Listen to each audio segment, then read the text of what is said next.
అందుకైనా నువ్వు పోయి పర్వతం మీద యెహోవా సముఖమున నిలిచి ఉండమని సెలవిచ్చాడు. అంతటా యెహోవా వైపునకు సంచరించగా బలమైన పెనుగాలి లేచెను. ఆయన సంచరిస్తే బలమైన పెనుగాలి. మనం ఏదైనా ప్లేస్కి వెళ్తున్నామంటే మనం వెళ్తకు ముందు మనతో పాటు వస్తున్న దేవుని సన్నిధిని బట్టి అక్కడ బలమైన పెనుగాలి ఆల్రెడీ వచ్చేస్తుంది.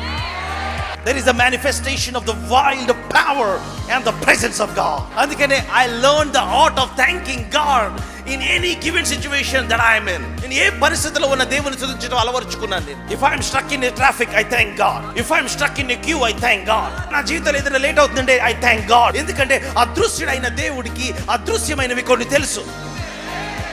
నా కంటికి కనబడనివి ఆయన చూస్తున్నాడు. నాకు విరోధముగా లేచిన శత్రువుని ఆయన చూస్తున్నాడు. నాకున్న పరిస్థితుల్ని ఆయన గమనిస్తా ఉన్నాడు. So don't worry, don't bang your head. So ఈ టైంలో ఏం చేస్తా ఉంటానంటే I don't want to talk about the situation. ఈ టైంలో I will be going man though రోబో సెలెం బెలిస్ట్ దెన్ దో లకాట్ మెన్ ద లీఫ్. నేను ఇక్కడ ఉన్న దేవుని సన్నిధిని అనుభవిస్తాను, అక్కడికి వెళ్ళిన దేవుని సన్నిధిని అనుభవిస్తాను, మధ్యలో ఉన్న దేవుని సన్నిధిని అనుభవిస్తాను. నా జీవితంలో the greatest goal of my life is not to move from point A to point B.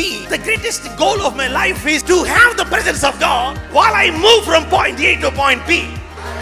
ఇక్కడ నుంచి అక్కడికి వెళ్ళటం కాదు, దీన్ని సంపాదించుకొని దాన్ని సంపాదించుకోవటం కాదు, లేకపోతే ఇది పొందుకొని అది పొందుకోవటం కాదు. వీటన్నిటిలో నా గోల్ అంతా ఏంటి అంటే యెహోవా యొక్క సన్నిధి.